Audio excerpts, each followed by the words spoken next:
Eckhart का घेरा कब डाला गया था? तो ये 1751 ईस्वी में डाला गया था। सेंट थोमे या अडियार का युद्ध कब और किसके मध्य लड़ा गया था? तो ये कैप्टन पैराडाइज के अधीन फ्रांसीसी सेना एवं कर्नाटक के नवाब अनवरुद्दीन की सेना के बीच 1748 ईस्वी में लड़ा गया था।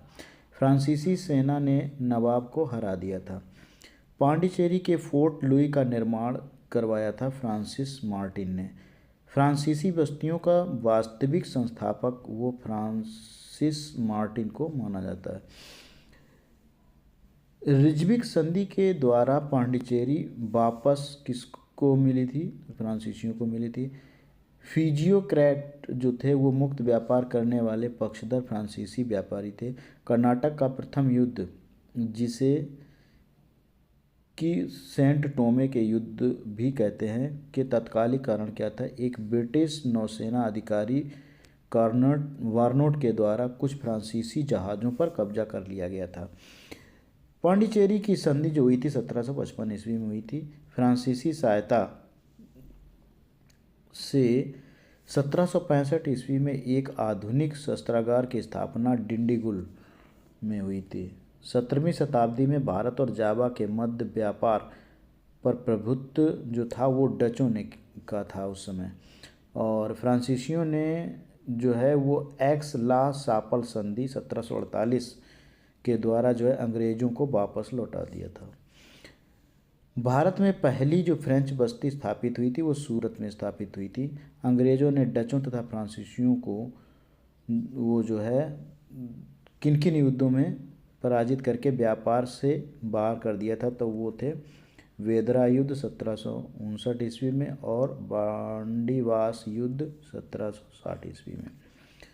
चलिए अब देखते हैं विदेशी कंपनियां जो हैं वो उनके बारे में थोड़ा प्रकाश डालते हैं।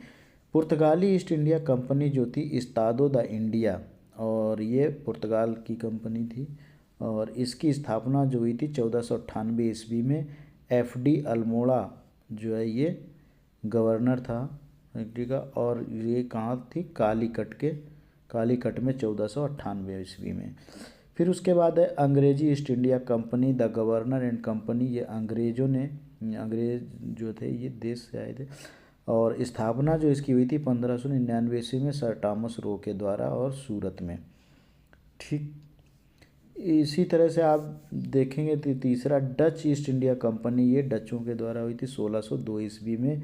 कॉर्नेलियस और डेहस्तमान, ये मछलीपट्टनम में हुई थी 1605 ईस्वी में। तो इस तरह से आप देखेंगे। फिर है फ्रांसीसी east India company the Indus oriental फ्रांसीसी 1764 ईस्वी में, और स्वीडिश ईस्ट इंडिया कंपनी ये स्वीडिश में 1731 ईस्वी में। कंपनियों का भारत में आगमन जो था वो इस तरह से था। पहले पुर्तगीज आए थे, फिर डच, फिर ब्रिटिश, फिर डेनिश, फ्रांसीसी और स्वीडिश। तो ये पूरा क्रम जो है हमने आपको यहाँ पर ये लिख के दिखा दिया है। ये पूरा क्रम है। सबसे पहले पुर्तगीज, फिर